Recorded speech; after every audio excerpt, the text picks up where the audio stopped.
안녕하세요 여러분. 자, 우리 드디어 경찰학개론 수업 시작하겠습니다. 자, 여러분들 교재 보시면은 1챕터 경찰의 의의라고 하는 큰 항목이 있습니다. 자, 여기서 첫 번째 1절 경찰의 개념과 분류. 여기서 이제 경찰의 개념 이렇게 하는 건 이제 경찰 작용의 개념 이런 얘기예요. 응? 그러니까 우리가 경찰 작용이란 건 어떤 작용이냐 이런 거에 대한 논의를 하는 겁니다. 그죠?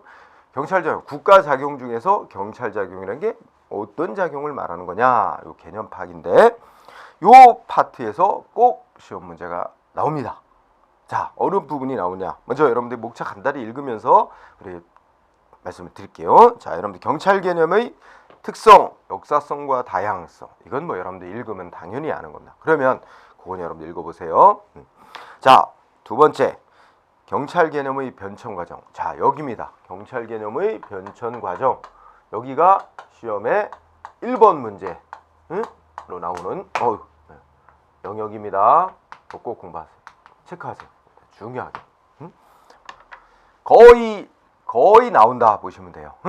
경찰 개념의 변천 과정. 즉 경찰 작용이라는 게 뭐다 하는 거에 역사적으로 시대마다 다르게 파악이 되어 왔어요. 그래서 오늘날까지 어떻게 변화해 왔느냐 요거에 대한 변화 과정을 묻는 문제가 아주 자주 나옵니다. 자, 먼저 페이지를 넘겨가면서 크게 어떻게 논의를 하나 구조를 보세요. 어떻게 논의합니까? 먼저 이 경찰 개념이 변천되어 온 과정은 전체 어떻게 돼요?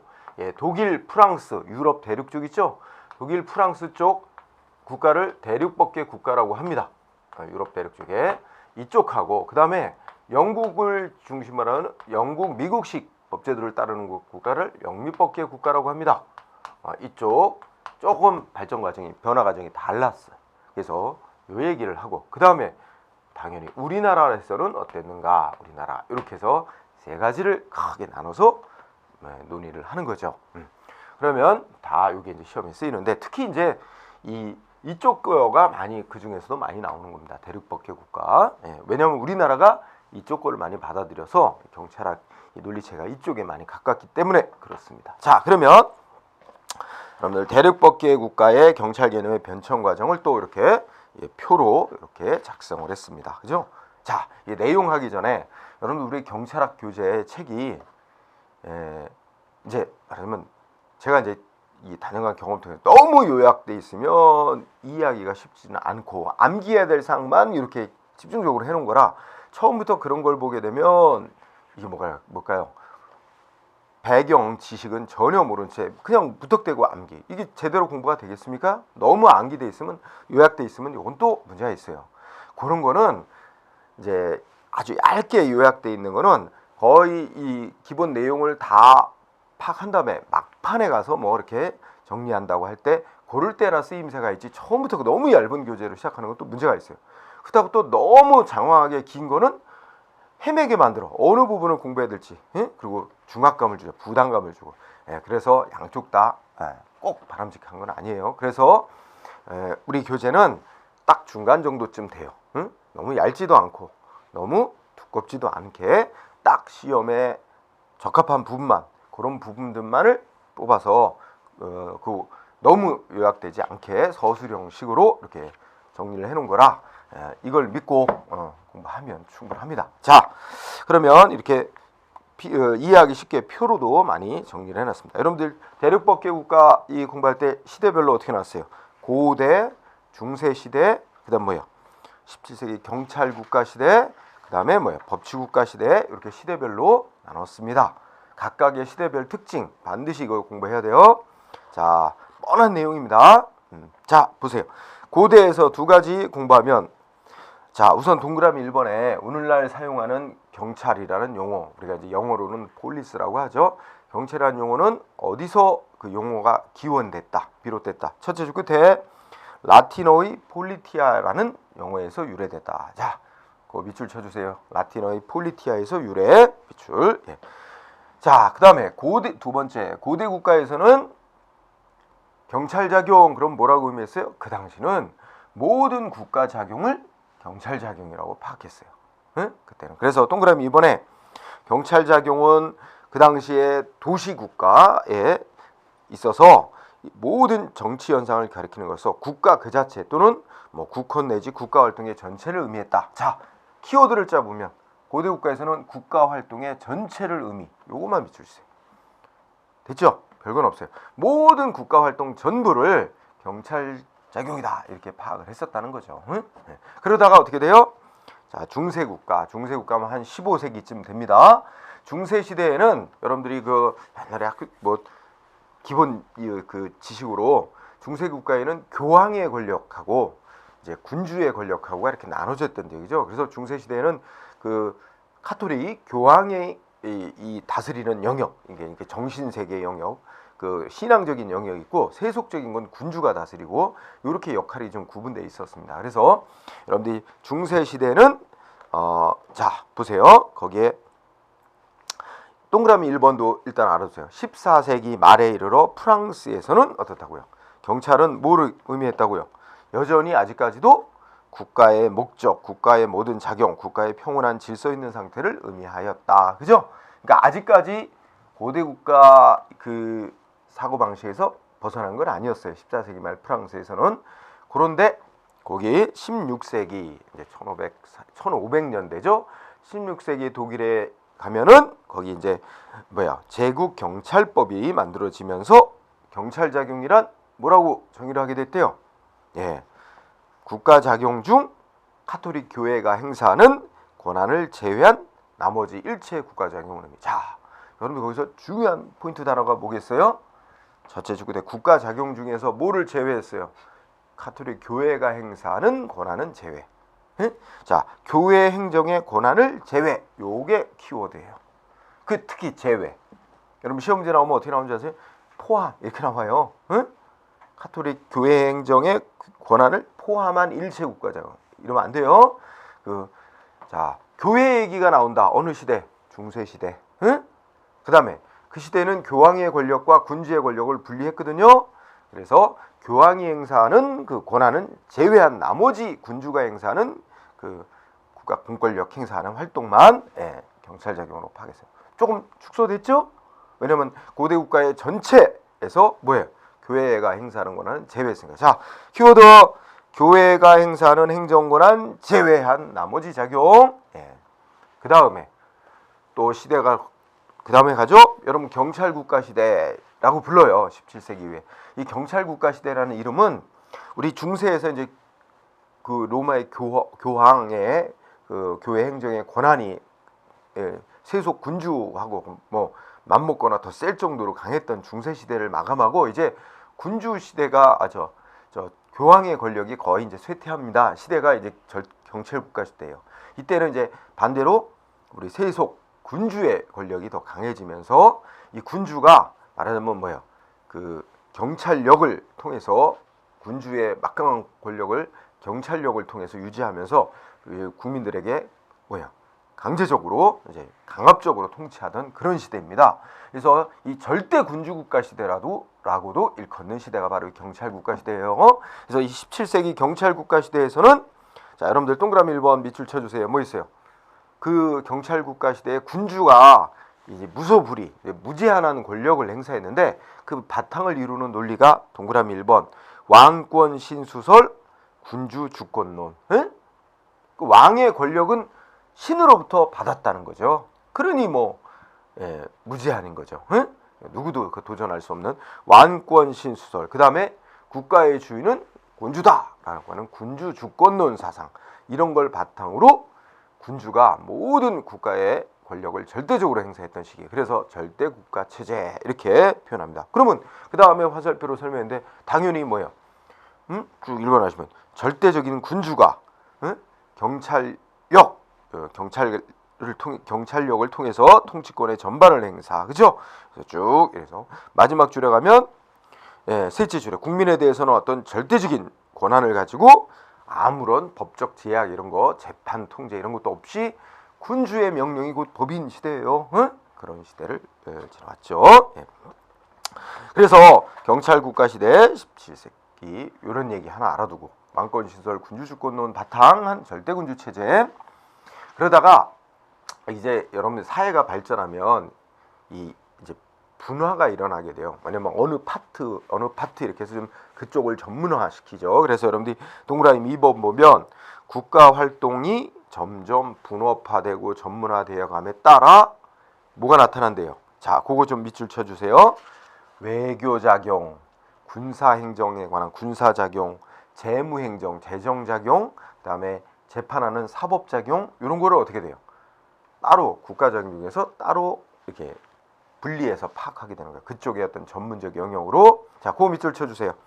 외교, 군사, 재정, 사법작용 등이 경찰에서 분리. 그러면 여러분 생각해보세요. 이제 경찰작용은 뭐라고만 하게 되겠어요? 모두 이제 국가작용 중에서 외교, 군사, 재정, 사법 분리되고 남은 나머지 국가작용을 경찰작용 이렇게 파악하는데, 그걸 또 한 단어로 기억하면 내무행정작용, 내무행정작용이 경찰작용이다 이렇게 이제 파악을 하게 된 거예요. 조금 더 중세 국가시대보다 조금 더 축소된 거죠. 그래서 결국은 뭐라 그랬어요? 경찰작용은 사회공공의 안녕과 복지에 다음 페이지를 넘어가면서 경찰작용이란 사회공공의 안녕과 복지에 직접적으로 관계되는 내무행정작용 전반을 의미. 여기서는 더 줄이면 내무행정작용 전반을 의미하게 됐다. 이제 외무, 재정, 군사, 사법은 제외죠. 내무행정작용. 근데 여기도 하나 그 다음 시대하고 좀 조금 다른 점이 있어.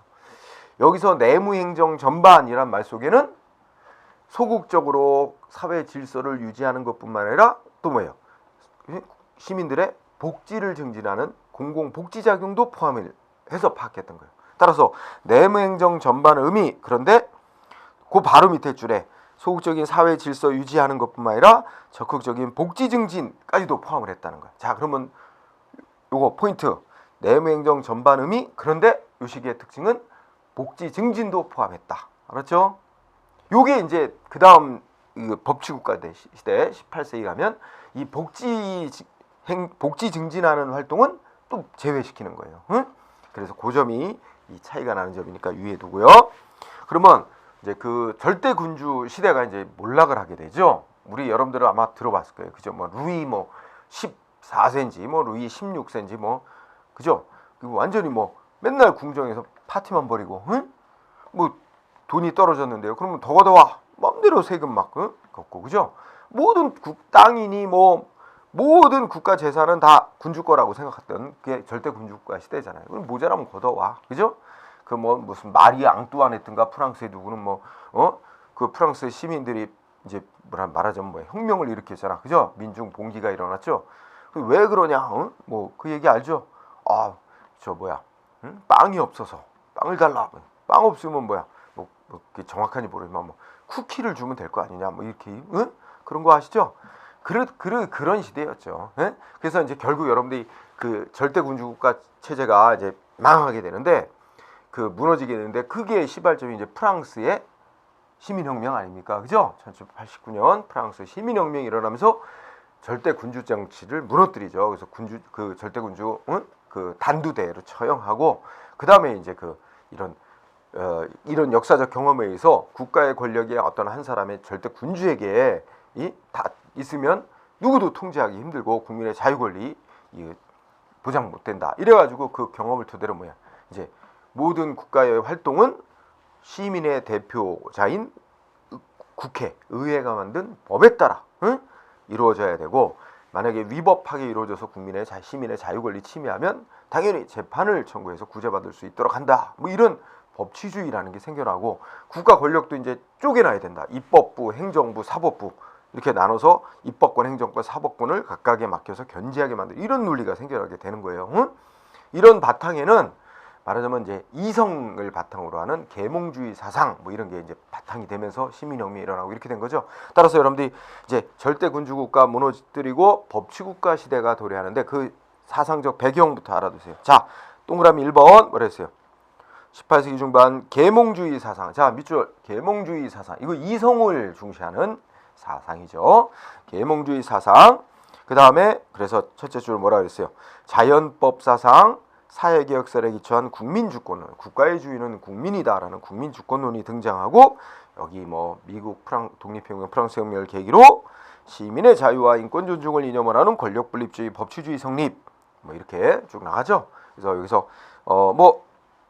계몽주의 사상, 국민주권론 이 정도 키워드로 잡으시고, 자, 이 시기 경찰 작용은 전 시기보다 축소시켜서 파악을 해요. 어떻게 파악합니까? 예, 두 번째 줄에 보면 동그라미 2번 보셔서 두 번째 줄에 뭐가 제외된다고요? 예? 적극적으로 시민들의 복지를 증진시키는 활동은 제외. 복지 경찰 분야 제외. 그렇죠? 적극적인 복지 증진 분야 제외. 그러면 남는 건 뭐야? 자, 점점 줄어서 내무행정. 그 중에서도 복지, 시민들의 복지를 증진하는 활동은 제외시키고 남는 건 뭐야? 그러면 소극적으로 기존의 사회 질서를 유지시키는 활동만 경찰 작용으로 남는 거예요. 그래서 마지막 정의가 뭐였어요? 이제 두 번째 동그라미 두 번째 경찰 작용이란 내무행정 중에서도 소극적으로 기존의 사회 질서를 유지시키는 활동 요것만 의미하게 됐다. 그래서 줄은 거죠. 자, 그런데 여기도 그 다음에 이제 2차 대전을 전후로 하면서 또 조금 이 축소가 또 되는데 거기 또 하나 보세요. 자, 2차 대전 이전은 소극적으로 사회 질서를 유지하는 활동이라면 뭐예요? 누가 하든지가 아니라 참 그거를 거기 한번 보세요. 2차 대전 이전에는 우리 경찰 기관이 우리나라로 따지면 뭐 경찰청, 지방청, 경찰서 이 경찰 기관이 못 했어요. 건축과 관련된 뭐 경찰 허가, 건축 허가, 또 위법한 건물에서 철거 명령 뭐 이런 거 있죠. 건축과 관련된 질서 유지 활동, 영업과 관련된 뭐 영업 허가 내주고 영업 정지시키고 위생과 관련해서 이런 거. 그래서 건축, 영업, 위생, 사무 등 사회 질서 유지와 관련된 활동이라면 다 경찰 기관이 맡아봤었어요. 그러다가 이런 그런 걸 이제 뒤에 공부하면 그런 걸 협의행정 경찰 사무라고 부르는데 어쨌든 지금은 뒤에 공부하기로 하고 거기 밑줄 쳐주세요. 2차 대전 이전에는 경찰 조직이 경찰 기관이 건축, 위생, 영업 허가 등 이런 이른바 협의의 행정 경찰 사무라는 것도 같이 다 맡아봤다. 그러다가 그렇게 되면 어떻게 될까요? 여러분 경찰 기관이 권한이 굉장히 막강한 거죠. 권한 범위가 넓은 거잖아요. 그죠? 시민들의 미치는 영향이 엄청 큰 거 아닙니까?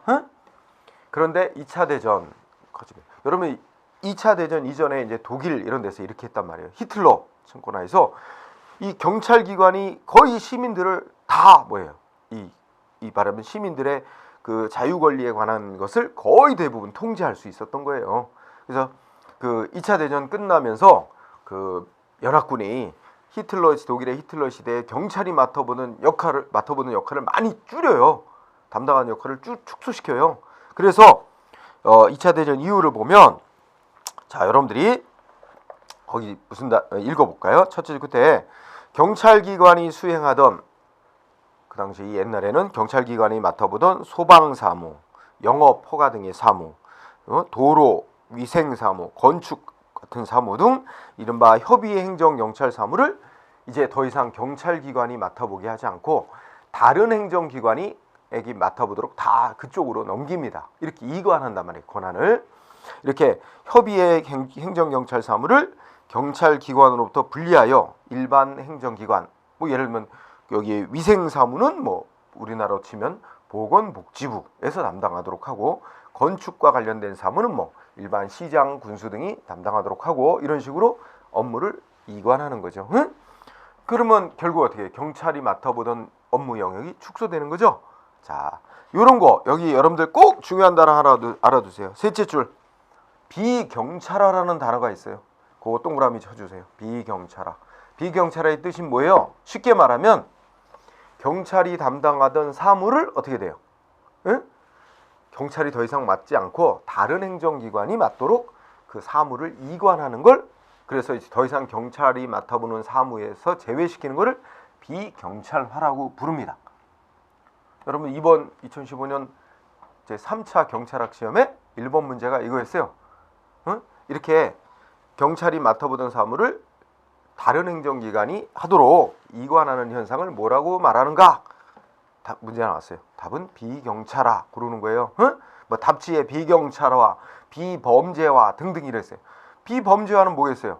우리 간통죄처럼 범죄로 이제 규정해놓고 처벌하다가 더 이상 사회 변화에 따라서 범죄가 아닌 것으로 처벌 대상이 아닌 범죄가 아닌 것으로 하는 걸 비범죄화라고 그러겠죠. 그런 거 지문을 쭉 깔아놨는데 뭐 쉬운 개념이에요.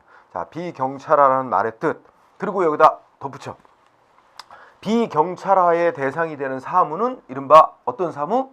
네, 그 바로 위에 있는 무슨 사무? 협의의 행정경찰 사무. 알았죠?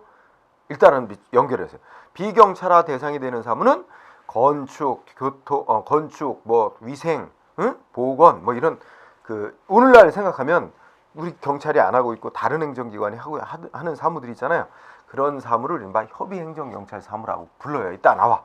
자, 이른바 협의행정경찰 사무까지도 2차 대전 이전에는 경찰기관이 다 했었는데 이제 2차 대전 이후에는 경찰이 안 하고 다른 행정기관이 하도록 넘겼다. 그렇게 하는 거를 비경찰화라고 부른다. 그런 결과 2차 대전 이후부터 오늘날까지는 2차 대전 이후부터 오늘날까지는 경찰 작용 그러면 대륙법께서는 뭐라고 파악해요?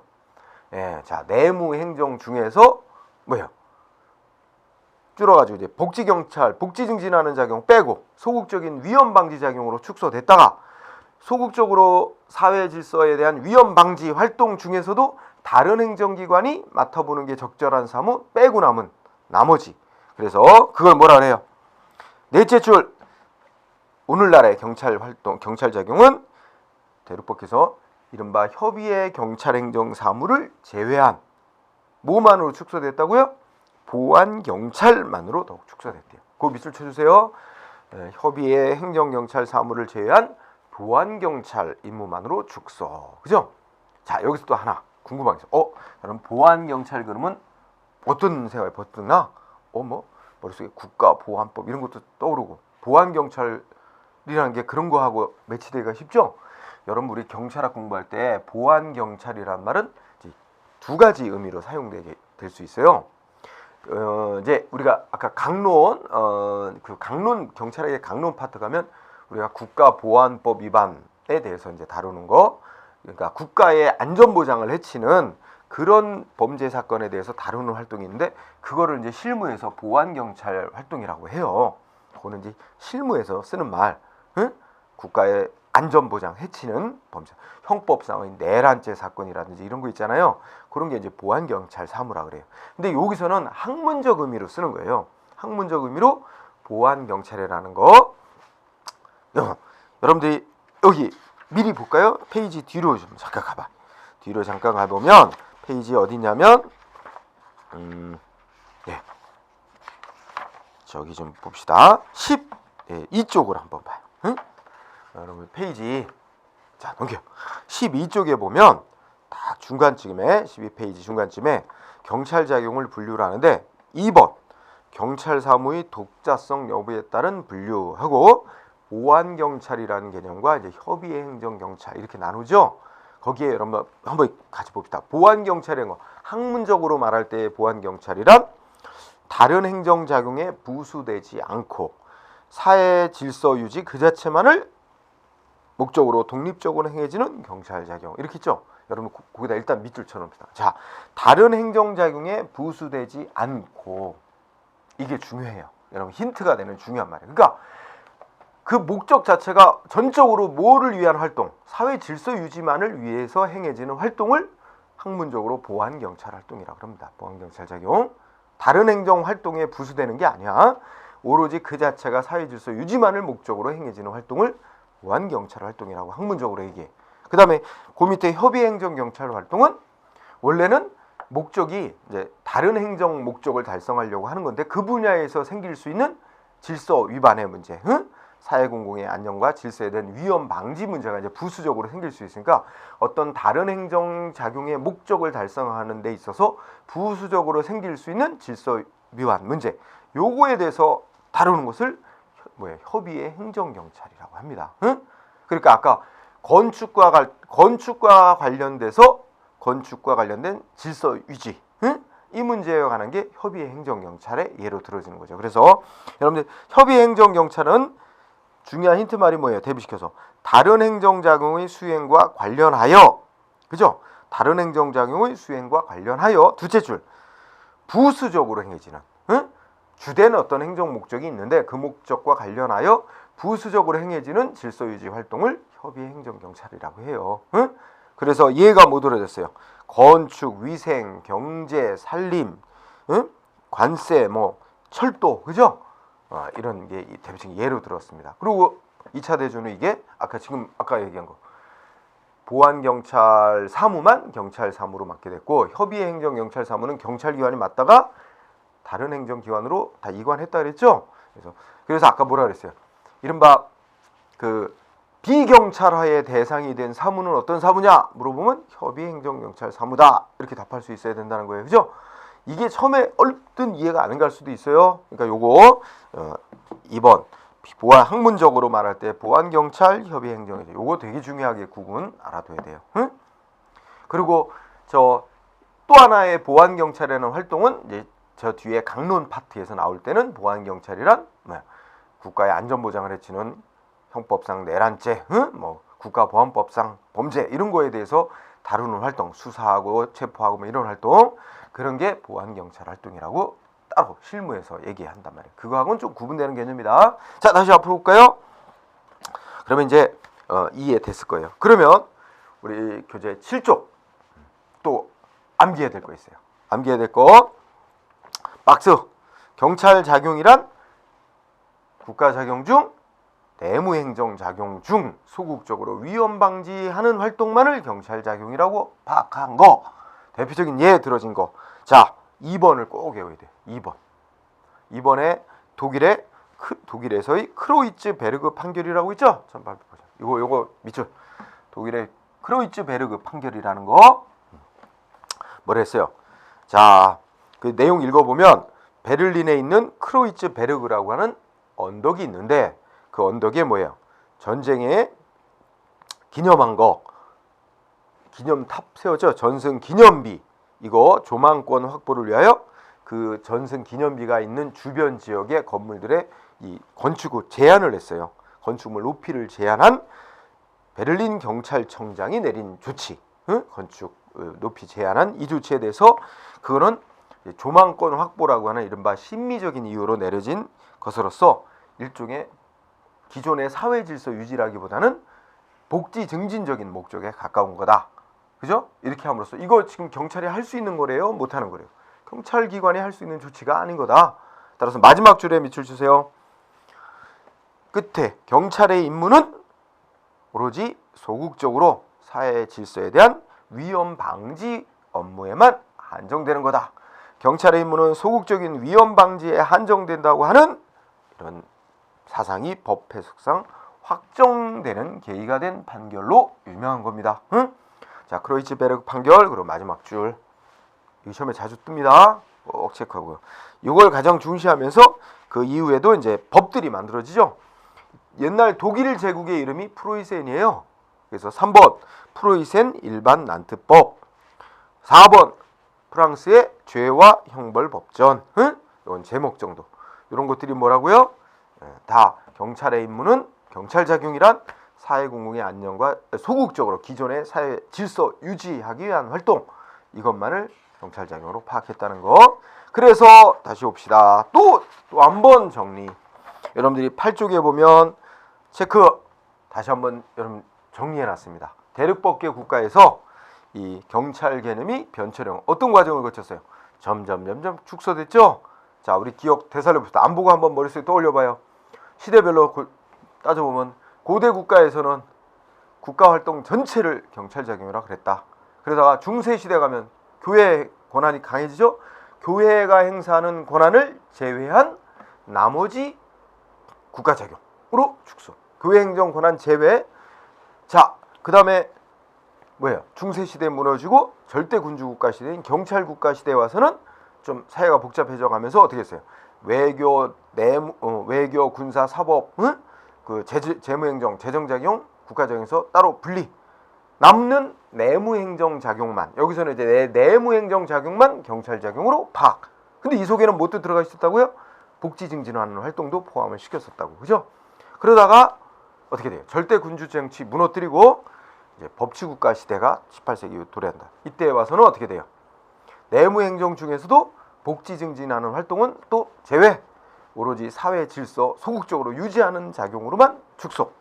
그죠? 이렇게 됐고, 그게 이제 2차 대전을 기준으로 해서 소극적으로 위험 방지하는 활동 중에서도 다른 행정기관에서 수행하는 게 보다 바람직한 거. 그래서 건축, 위생 뭐 이런 거 다른 행정기관으로 2차 대전 이전까지는 그것도 경찰기관이 맡아보다가 2차 대전 이후에 다른 행정기관으로 넘기고 오로지 전적으로 사회공공의 안녕질서 유지 그 자체만을 목적으로 하는 보안경찰이라는 부르는 학문적으로 그런 임무만으로 이제 축소돼서 유지되고 있다. 그죠? 이렇게 쭉 정리. 비경찰화 되면서 그러면서 이제 우리가 여러분 국가작용 중에서 뭐예요? 경찰 작용하고 다른 국가 작용하고를 이렇게 분리해서 파악하기 시작한 거는 언제부터예요? 아까 경찰 국가 시대 이후부터죠.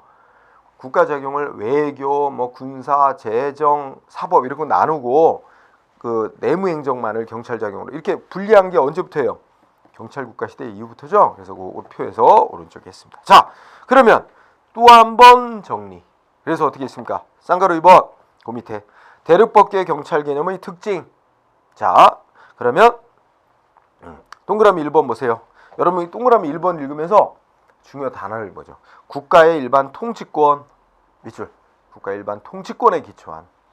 그 다음에 첫째 줄 끝에 경찰권의 발동 범위와 성질을 기준으로. 그러니까 경찰권이라는 건 뭐고 얼마 국민들의 생활에 어느 정도까지 이 권한을 발동할 수 있는지 경찰권의 발동 범위와 성질을 기준으로. 요게 중요하고요. 그래서 동그라미 2번 요거는 같이 그냥 읽어도 돼요.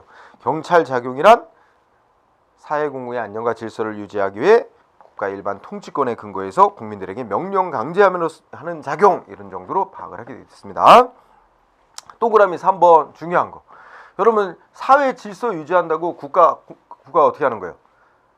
응? 개인들에게 뭐 해라 하지 마라 의무부가 하는 명령을 내리고 위반하면 제재 이런 식으로. 그래서 동그라미 3번 읽어보면 중요한 부분이 뭐예요? 경찰과 시민과의 관계가 대립적인 관계예요. 수직적인 관계. 시민과의 관계, 대립관계, 수직적 관계. 이거 중요. 왜냐면 뭐야? 개인들은 시민 개개인들은 보다 자유롭게 뭘 하고 싶어 하는데 공동체가 굴러가기 위해서는 유지되기 위해서는 이게 제한이 필요하다. 그리고 국가는 제한을 하려고 그러고 시민들은 더 많은 자유를 누리려고 그러고 이게 약간의 긴장 관계죠. 그래서 경찰과 시민의 관계, 대립관계. 그 다음에 동그라미 4번 어떻게 돼요? 여기 또 생소한 용어 나죠. 일반적 수권조항, 일반조항이란 말인데 이건 나중에 좀 나올 때 말씀을 드리고 일반적 수권조항에 의해서 또 경찰 권한이 함부로 막 자의적으로 행사되어서 국민의 자유권리 침해하는 걸 막기 위해서 일찍부터 뭐가 했대요? 경찰권 발동할 때는 이러이러한 원칙을 지키면서 발동해야 된다. 권한 행사해야 된다는 이른바 조리상 한계 이론이라는 게 일찍부터 판례를 통해 발전됐다. 응? 알아두고요. 그 다음에 여러분들 이쪽 독일 프랑스 쪽 대륙법계에서는 범죄 수사는 경찰의 임무로 보지는 않습니다. 원래가 원칙이. 이 범죄 사건 수사에서 범인 체포해서 처벌하고 이거는 다 국가작용 중 사법삼으로 봐요. 그러니까 국가작용을 입법, 행정, 사법 이렇게 3권으로 나눈다면 이거를 행정삼으로 보지 않고 사법에 속하는 삼으로 파악을 해야 하기 때문에 원래 이 범죄 수사 활동은 경찰의 본래 임무는 아니라고 원래 파악을 했어요. 그래서 그것도 밑줄. 범죄 수사 활동은 일종의 형사 사법작용으로 파악해서 경찰의 고유 임무로 보지는 않았다. 응? 안 된다. 이런 사고방식. 여기 이 특징도 이해해 주세요. 자, 우리가 편청안에서의 대륙법계 국가 중심이에요. 쭉 냈죠. 그러면 한편 영미법계는 조금 달랐는데, 자, 영미법계는 자 1번 중요 단어 쭉 읽으면 여러분들 중요 단어 자치권이라는 단어가 중요해요. 첫째 줄에 자치권. 여러분 생각해보세요. 독일 프랑스 쪽은 지방자치라는 게 원래 인정이 안 됐어. 국가가 절대군주한 사람이 전국을 다 일사불란하게 통치하는 그런 이제 사회였어요. 그죠? 근데 영국이나 미국 쪽은 이 지방이 모여가지고 또 더 큰 주 뭐 이런 걸 만들고 그게 또 국가를 만들고 미국 같은 데 보면 여러분 확인하게 알 수 있죠? 마을이 모여서 도시가 되고 도시가 모여서 주 정부를 만들고 그죠? 여러 주들이 연합해서 국가. 그래서 미국을 우리가 뭐라 그래요? 유나이티드 스테이츠. 그러니까 스테이츠가 주예요. 주들이 모인 연합체로서가 이게 미국 연방정부, 연방국가예요. 그죠? 예, 그런 거 잠깐 생각해 보면. 그래서 여기는 국가의 통치권이라는 개념보다는 자치권, 밑줄 쳐주세요. 자치권. 그래가지고 경찰 작용에 대해서 이제 연구하고 뭐 하더라도 뭐 중심으로 하냐면 첫째 끝에 경찰기관이 시민의 안전을 위해 수행하는, 자 여러분들 밑줄 쳐주세요. 기능, 역할 중심. 그 밑줄 쳐주세요. 경찰이 수행해야 되고 수행하는 역할 기능이 무엇이어야 되느냐, 이거 중심으로 논의를 했지, 경찰이 무슨 경찰 작용이란 무슨 성질을 갖는 작용을 말하고 뭐 누구한테까지 발동해야 되고 이런 거에 대해서 별로 큰 관심을 안 뒀어요. 초점이, 연구의 초점이 달랐어요. 자, 우리 쌍가루 1번에서 중요한 거, 자치권 뭐 중심으로 경찰이 수행할 기능, 역할 중심. 기능, 역할 중심. 예. 그래서 쌍가루 2번 그걸 다시 부연 설명. 즉 경찰 작용이란 무슨 성질을 갖는 작용이냐, 경찰 작용이란 무엇이냐, 이런 것에 대한 논의보다는 경찰기관은 뭘 해야 되냐, 응? 어떤 역할을, 시민을 위해서 어떤 역할을 해야 되는 기관이냐. 즉 뭘 했다고요? 경찰은, 그것도 밑줄 쳐주세요. 경찰은 무엇인가, 여기에 초점을 둔 게 아니야. 경찰 작용이란 무슨 활동을 하는 것인가, 뭘 해야 되는, 무슨 성질을 갖는 작용인가. 경찰은 무엇인가 보다는 무엇을 해야 하는 것인가, 응? 시민들을 위해서 무슨 역할을 해야 되는 기관인가, 무엇을 해야 하는가, 무엇을 하는가라는 문제의 초점, 여기서 끝이면 돼. 이렇게 해서 하겠다, 그죠? 그렇게 정리하시고, 그 다음에 쌍가루 3번. 여기서는 경찰은 시민들의 안전, 생명재산 안전 보호를 위해서 서비스하는 기능을 하는 기관이다, 응? 경찰이라는 건 그런 일을 하는 것이고 그런 역할을 담당하는 곳이 경찰 조직이고 경찰기관이다, 이렇게 파악을 하니까 쌍가루 3번 협력 및 동반자 관계, 경찰과 시민의 관계, 협력 및 동반자 관계. 아까 대륙법계는 뭐예요? 응? 국가 전체의 질서를 유지하기 위해서 시민들에게 하지마, 해, 뭐 이래가지고 명령 강제하는 수직적인 대립관계라 그랬죠. 그래서 여기는 협력 및 동반자 관계. 그리고 쌍가루 4번 시민의 생명재산 침해하는 범죄 사건 수사하고 이런 건 당연히 경찰기관의 임무로 봅니다. 쌍가루 4번 범죄 수사를 경찰기관 고유의 당연한 임무로 본다. 응? 그래서 괄호치고 뭐 했어요? 이른바 행정경찰 사무하고 범죄 수사하는 사법경찰 사무, 이거 구분이 없습니다. 응? 네. 자, 어쨌든 이렇게 됐죠. 다시 또 정리해놨습니다. 응? 그래서 표로 3번 대륙법계국가, 영미법계국가 이거 비교해놨죠. 그럼 이 비교에서도 문제가 나오니까 꼭 공부해둬야 돼. 비교. 그래서 그러면 표로 이렇게 했는데, 특히 경찰권 기초, 대륙법계는 국가 전체, 국가가 모든 국민들에게 행사하는 일반 통치권, 영미법계는 자치권. 그 다음에 두 번째, 경찰 개념 형성에 있어서 대륙법계는 뭐 중심으로? 경찰이 행사하는 권한의 성질 내지 발동 범위 중심으로. 오른쪽에 영미법계는 역할 기능 중심으로. 이거 대비시켜서 외우는 거예요. 경찰과 시민의 관계, 수직적이고 대립적. 이쪽은 영미법계는 수평적, 협력적 관계. 그 다음에 경찰의 임무, 범죄 수사를 경찰의 고유한 임무로 보지 않는 게 대륙법계, 고유한 임무로 파악하는 게 영미법계. 그죠? 이렇게 정리. 그죠? 다만 이제 그런 거 포인트로 두면서 여러분들이 읽어나가면 됩니다. 그러면 우리나라는 어떠냐? 자, 우리나라에서도 뭐 옛날에 여러분들 어떻게 돼? 자, 고조선 시대부터 다 오늘날 얘기하는 이 사회 질서 유지하기 위한 그 활동은, 경찰 활동이라고 하는 건 옛날부터 존재했습니다. 그러나 이제 우리가 오늘날 얘기하는 근대적 의미에서의 어떤 경찰 조직 및 그 역할, 이런 거에 대한 논의는 언제부터 시작이 되냐? 우리 갑오개혁, 그러니까 1894년 갑오개혁 시점부터 일본을 통해서 이제 그게 들어오게 되는 건데, 그래서 어쨌든 그냥 쌍가루 1번 읽어가면 어떻게 돼요? 우리나라에서 근대적인 의미의 경찰 작용에 대한 개념, 또 경찰 조직과 제도 이런 게 도입된 건 1894년 갑오개혁 이후다.